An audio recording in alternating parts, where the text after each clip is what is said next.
Welcome to Wednesday's edition of Warrior Daily. I'm Cameron Weinenthal here with softball coach Gary Bryce. Well, season came to an end a little earlier than I'm sure the girls wanted and you wanted, but overall a pretty a good season filled with highlights. Talk about kind of the lasting impressions you'll have of this group in this season.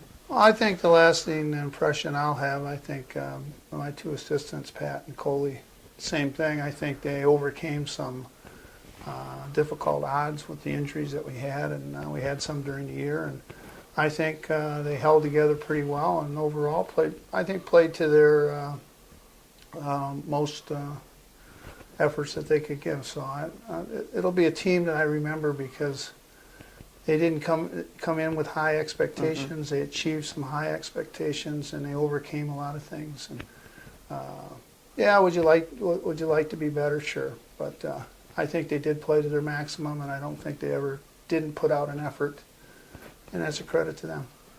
And there was some hardware collected this year, back-to-back GLIAC Tournament champions. That's got to feel good. I mean, coming back as a defending tournament champion next year.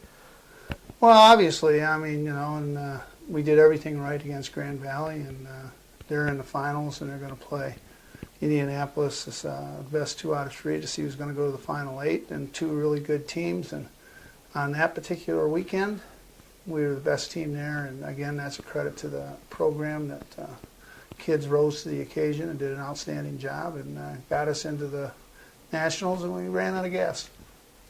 Looking up and down the roster, everybody produced when they needed to in the tournament run. And what are some of the individual performances that you'll remember from this year?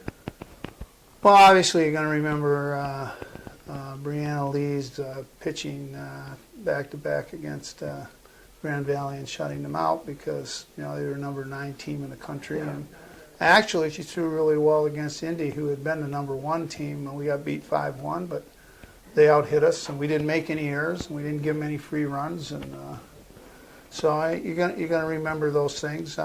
I think you're going to remember Logan White, who had an outstanding year, and Nikki Fulton, who had an operation on her ankle to relieve some pain, but I don't think that really did it.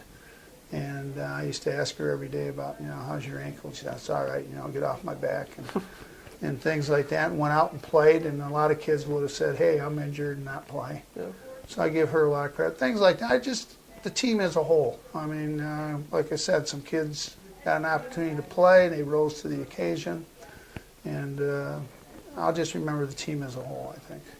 And then, obviously, extremely early to look to 2014, but talk a little bit, solid group returning. You're only losing one senior that played. Talk about the group returning and the kids coming in and what the expectations should be for the fans next year.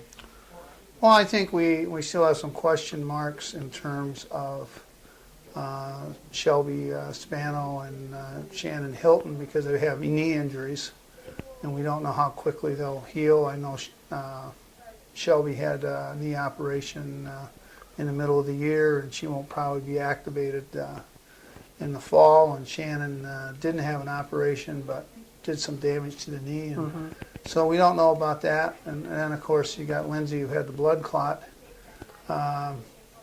She's a big-time player for us, not that the others aren't, so we don't know exactly where that sits. But if all 3 of them come back, and with what we have coming back, obviously we're going to be competitive, and we'll see what happens from there. All right, thanks, Coach, and thanks for coming in all season long. That'll do it for today's edition of Warrior Daily. Hope to see everybody next year out at the WSU Softball Complex.